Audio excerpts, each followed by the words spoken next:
નમસ્કાર દોસ્તો, trending Gujarat YouTube ચેનલમાં આપ સર્વેનું હાર્દિક સ્વાગત છે। મિત્રો, દેશ અને દુનિયાના તાજા અને મહત્વના સમાચાર સૌથી પહેલાં મેળવવા માટે અમારી ટ્રેન્ડિંગ ગુજરાત યુટ્યુબ ચેનલને સબસ્ક્રાઇબ કરી લેજો અને બાજુમાં આપેલા ઘંટડીના નિશાનને પણ દબાવી દેજો, જેથી અમારા આવનારા તમામ વિડીયોની માહિતી તમારા સુધી પહોંચતી રહે। મિત્રો, પ્રથમ મોસમ સમાચાર ઉપર એક નજર કરીએ તો ગુજરાતમાંથી ચોમાસાની વિદાય થવાની શરૂઆત થઈ ગઈ છે, તો બીજી બાજુ રાજ્યમાં 5 દિવસ સુધી સૌરાષ્ટ્ર સહિત દક્ષિણ ગુજરાતના અનેક વિસ્તારોમાં હજુ પણ ભારે વરસાદ પડવાની આગાહી હવામાન વિભાગ દ્વારા કરવામાં આવી છે। મિત્રો, હવામાન ખાતાના જણાવ્યા પ્રમાણે 26મી તારીખે ડાંગ અને નવસારીના વિસ્તારો, દમણ અને દાદરા નગર હવેલીમાં અતિ ભારે વરસાદ પડવાની સંભાવના રહેલી છે।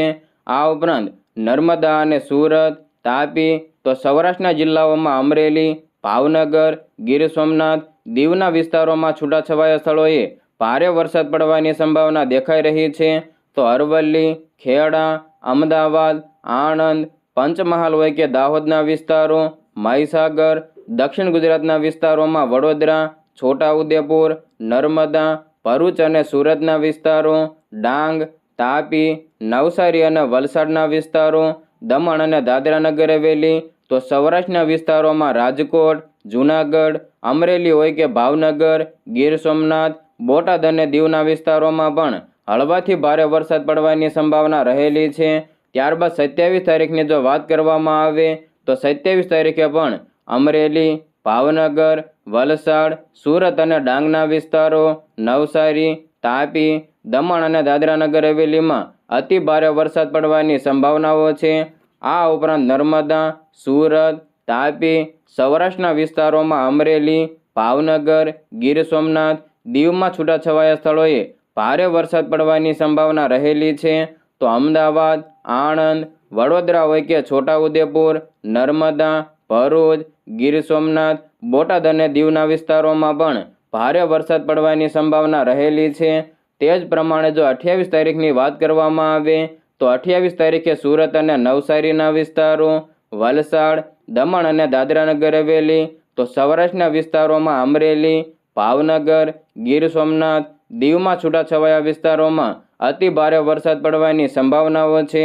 આ સાથે અમદાવાદ, આણંદ, વડોદરા અને છોટાઉદેપુરના વિસ્તારો, નર્મદા, ભરૂચ અને ડાંગના વિસ્તારો, તાપી, રાજકોટ, જૂનાગઢ અને બોટાદમાં ભારે વરસાદ પડવાની સંભાવનાઓ છે। તો બનાસકાંઠા અને પાટણના વિસ્તારો, મહેસાણા હોય કે સાબરકાંઠા, ગાંધીનગર, અરવલ્લી હોય કે ખેડાના વિસ્તારો, અમદાવાદ, આણંદ, પંચમહાલ, દાહોદ અને મહીસાગરના વિસ્તારો, વડોદરા, છોટાઉદેપુર, નર્મદા અને ભરૂચના વિસ્તારો, સુરત, ડાંગ અને તાપીના વિસ્તારો, નવસારી, વલસાડ, દમણ અને દાદરા નગર હવેલી, તો સુરેન્દ્રનગર, રાજકોટ, જામનગર હોય કે પોરબંદરના વિસ્તારો, જૂનાગઢ, અમરેલી, ભાવનગર અને મોરબીના વિસ્તારો, દેવભૂમિ દ્વારકા, ગીર સોમનાથ, બોટાદ, કચ્છ અને દીવમાં પણ હળવાથી સામાન્ય વરસાદની સંભાવનાઓ છે। તે જ પ્રમાણે 29 તારીખની જો વાત કરવામાં આવે તો 29 તારીખે અરવલ્લી અને ખેડાના વિસ્તારો, અમદાવાદ, આણંદ અને પંચમહાલના વિસ્તારો, દાહોદ, મહીસાગર, અમરેલી અને ભાવનગરમાં ભારે વરસાદની સંભાવનાઓ છે। તો બનાસકાંઠા હોય કે પાટણ, મહેસાણા, સાબરકાંઠા, ગાંધીનગર, અરવલ્લી અને ખેડાના વિસ્તારો, અમદાવાદ, આણંદ, પંચમહાલ અને દાહોદના વિસ્તારો, મહીસાગર, વડોદરા, છોટાઉદેપુર, નર્મદા અને ભરૂચના વિસ્તારો, સુરત, ડાંગ અને તાપીના વિસ્તારો, નવસારી, વલસાડ, દમણ અને દાદરા નગર હવેલી, તો સૌરાષ્ટ્ર તેમજ કચ્છના તમામ જિલ્લાઓ એટલે કે સુરેન્દ્રનગર, રાજકોટ હોય કે જામનગર, પોરબંદર, જૂનાગઢ, અમરેલી હોય કે ભાવનગર, મોરબી, દેવભૂમિ દ્વારકા, ગીર સોમનાથ, બોટાદ, કચ્છ અને દીવમાં પણ હળવાથી મધ્યમ વરસાદની સંભાવના રહેલી છે। હવે મિત્રો આગળ વાત કરીએ તો નવરાત્રિને લઈને હવે માત્ર ગણતરીના દિવસો બાકી રહ્યા છે, ત્યારે હવામાન નિષ્ણાત અંબાલાલ પટેલે રાજ્યમાં નવરાત્રિના દિવસોને લઈને આગાહી કરી છે, જેમાં 27 સપ્ટેમ્બરથી લઈને 5 ઓક્ટોબર વચ્ચે વરસાદની સંભાવના તેમણે જણાવી છે। હવામાન નિષ્ણાત અંબાલાલ પટેલે જણાવ્યું હતું કે 10 થી લઈને 13 ઓક્ટોબર વચ્ચે હળવો વરસાદી માહોલ રહેવાનો છે, શરદ પૂનમ પહેલાં પણ કેટલાક ભાગોમાં વરસાદ પડવાની શક્યતા રહેલી છે, જેમાં દાહોદ, પંચમહાલ, લુણાવાડામાં વરસાદ પડવાની સંભાવનાઓ છે. તો બીજી તરફ મધ્ય ગુજરાતના કેટલાક ભાગોમાં ભારે વરસાદ પડવાની સંભાવના તેમણે જણાવી છે, જેમાં કેટલાક ભાગોમાં તો પૂર જેવી પરિસ્થિતિનું નિર્માણ થઈ શકે છે તેવું પણ તેમણે જણાવ્યું છે. મિત્રો, મધ્ય ગુજરાતના ભાગોમાં તો 1 ઇંચથી લઈને 4 ઇંચ સુધીના વરસાદ પડવાની સંભાવના પણ અંબાલાલ પટેલ દ્વારા દર્શાવવામાં આવી છે.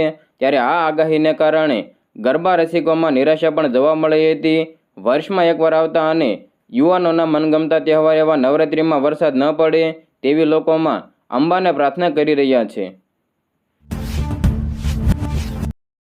હવે મિત્રો, ખેડૂત સમાચાર ઉપર એક નજર કરીએ તો ગુજરાતના ખેડૂતો માટે રાજ્ય સરકારે મહત્વપૂર્ણ નિર્ણય લીધો છે. એમાં મગફળી પકવતા ખેડૂતોને 10 કલાક વીજળી આપવાનો નિર્ણય કરવામાં આવ્યો છે. ઉર્જા મંત્રી કનુ દેસાઈએ જાહેરાત કરી છે. ઉર્જા મંત્રી કનુ દેસાઈએ જણાવ્યું કે કિસાનોના હિતને વરેલી મુખ્યમંત્રી ભૂપેન્દ્ર પટેલના નેતૃત્વવાળી રાજ્ય સરકારે સૌરાષ્ટ્ર, કચ્છ જિલ્લામાં ખેડૂતોના મગફળી તેમજ અન્ય ઊભા પાકોને બચાવવા માટે ખેતીવાડીના દરેક ગ્રુપને 10 કલાક વીજળી આપવાનો ખેડૂતલક્ષી નિર્ણય કરવામાં આવ્યો છે.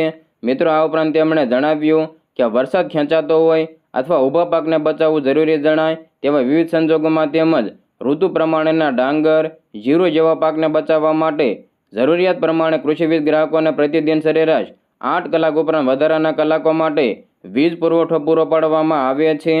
હાલમાં રાજ્યના સૌરાષ્ટ્ર, કચ્છ વિસ્તારના પીજીવીસીએલના વીજ વિતરણ ક્ષેત્ર હેઠળ આવતા જામજોધપુર, લાલપુર, માણાવદર, વંથલી, મેંદરડા, કેશોદ, માંગરોળ, માળિયા હાટીના તાલુકામાં તેમજ કચ્છ જિલ્લામાં મગફળી તેમજ અન્ય પાકોને બચાવવાના હેતુથી ખેતી માટે ખેતીવાડીના દરેક ગ્રુપને 10 કલાક વીજળી આપવા માટે અમલવારી કરવાની સૂચના ડેસ્કટોપને આપવામાં આવી છે. આ અંગે મંત્રી કનુ દેસાઈએ ઉમેર્યું કે તારીખ 27 ઓગસ્ટ 2024ના રોજ પીજીવીસીએલની મહત્તમ વીજ માંગ 3147 મેગાવોટ અને વીજ વપરાશ 55 મિલિયન યુનિટ હતી, જે હાલમાં વધીને અનુક્રમે 9035 મેગાવોટ અને 154 મિલિયન યુનિટ નોંધાયેલ છે, જે દર્શાવે છે કે પીજીવીસીએલની વીજ માંગમાં ઘણો વધારો થયો છે. એ જ રીતે પીજીવીસીએલની ખેતીવાડી ક્ષેત્રની મહત્તમ માંગ 187 મેગાવોટ અને વીજ વપરાશ 3 મિલિયન યુનિટ હતો, જે હાલમાં વધીને અનુક્રમે 5820 મેગાવોટ અને 55 મિલિયન યુનિટ નોંધાયેલ છે, જે પીજીવીસીએલની ખેતીવાડી ક્ષેત્રની વીજ માંગમાં વધારો દર્શાવે છે. તારીખ 27 ઓગસ્ટના રોજ રાજ્યની મહત્તમ વીજ માંગ 12157 મેગાવોટ અને વીજ વપરાશ 269 મિલિયન યુનિટ હતો, જે હાલમાં વધીને અનુક્રમે 24205 મેગાવોટ અને 493 મિલિયન યુનિટ નોંધાયેલ છે, જે રાજ્યની વીજ માંગમાં નોંધપાત્ર વધારો દર્શાવે છે. ઊભા પાકને બચાવવા જરૂરી જણાય ત્યારે મોંઘા ભાવના ગેસ એકમોમાંથી કેન્દ્રીય ક્ષેત્ર જનરેટિંગ સ્ટેશન, એક્સચેન્જ અને રીલ ટાઈમ માર્કેટિંગમાંથી મોંઘા ભાવ વીજળીની ખરીદી કરીને પણ ખેતીવાડી ક્ષેત્રે 10 કલાક વીજળી પૂરી પાડવામાં આવે તેવું મંત્રી કનુ દેસાઈએ જણાવ્યું હતું. મિત્રો, સમાચારમાં આગળ વધીએ તો રાજ્યભરમાં શિષ્યવૃત્તિને લઈને ઈ-કેવાયસીને કારણે વિદ્યાર્થીની અરજી સબમિટ ન થતી હોવાની ફરિયાદો ઉઠી રહી છે. ત્યારે આ સમસ્યાને કારણે વાલીઓને હાલાકી વેઠવાનો વારો આવ્યો હતો. ત્યારે આ સમસ્યાના નિકાલને લઈને શિક્ષણ મંત્રી દ્વારા નિવેદન આપી દેવામાં આવ્યું છે. આધાર કાર્ડ આજના સમયમાં દરેક ભારતીય માટે એક અનિવાર્ય દસ્તાવેજ છે. પછી તે સ્કૂલમાં ભણતું નાનું બાળક કે કેમ હોય. મિત્રો, શિષ્યવૃત્તિ મેળવવા માટે પણ બાળકનો આધાર કાર્ડ બેંક એકાઉન્ટ સાથે કનેક્ટ હોય તો જ તેમાં શિષ્યવૃત્તિ જમા થાય છે. થોડા સમય પહેલાં ભાવનગરના અનેક વિદ્યાર્થીઓની શિષ્યવૃત્તિ આધાર કાર્ડ ન હોવાને કારણે અટકી પડી હતી અને બાદમાં આધાર કાર્ડ માટે વાલીઓને દોડાદોડ કરવી પડી હતી. ત્યારે મામલતદાર કચેરી આધાર કાર્ડ લિંક કરાવવા માટે લાંબી લાઈનના દ્રશ્યો જોવા મળ્યા હતા. વિદ્યાર્થીઓના આધાર કાર્ડ લિંક ન હોવાથી શિષ્યવૃત્તિ મળતી નથી, જેને કારણે વાલીઓ સવારે 5 વાગ્યાથી લાઈનમાં ઊભા રહી જાય છે, જેમાં ચપ્પલોની લાઈન કરી લોકો આધાર કાર્ડ લિંક કરાવવાની વારી વાલીઓને આપી છે. મિત્રો, માત્ર 30 ટોકન મળતા હોવાથી લોકો હેરાન પરેશાન થઈ રહ્યા છે. મજૂરી કરીને પેટ રળતા મજૂરો મજૂરીએ જઈ શકતા નથી, કારણ કે તેને આધાર કાર્ડ લિંક કરાવવા માટે લાઈનમાં ઊભું રહેવાનું હોય છે. ત્યારે આ સમસ્યાનો નિકાલ શિક્ષણ મંત્રી દ્વારા કરવામાં આવ્યો હતો. તાજેતરમાં ગાંધીનગરમાં બેઠક મળી હતી, જે બાદ શિક્ષણ મંત્રીએ મહત્વનું નિવેદન આપ્યું હતું, જેમાં તેઓએ જણાવ્યું છે કે ઈ-કેવાયસીને કારણે વિદ્યાર્થીઓની અરજી સબમિટ ન થયાની અનેક ફરિયાદો થઈ છે. ત્યારે હવેથી ઈ-કેવાયસી નહીં થયું હોય તો પણ શિષ્યવૃત્તિ નહીં અટકે। ઈ-કેવાયસી માટે આધાર સેન્ટર ઉપર વિદ્યાર્થી વાલીઓની કતારો જોવા મળતી હોય છે। ત્યારે આ સમસ્યાના નિકાલ માટે શિક્ષણ મંત્રી ઈ-કેવાયસી ન થયું હોવા છતાં પણ શિષ્યવૃત્તિ ઉપર કોઈ અસર નહીં પડે તેવું જણાવી દીધું છે। ત્યારે આ નિવેદનને કારણે વાલીઓમાં આશકારો જોવા મળ્યો હતો।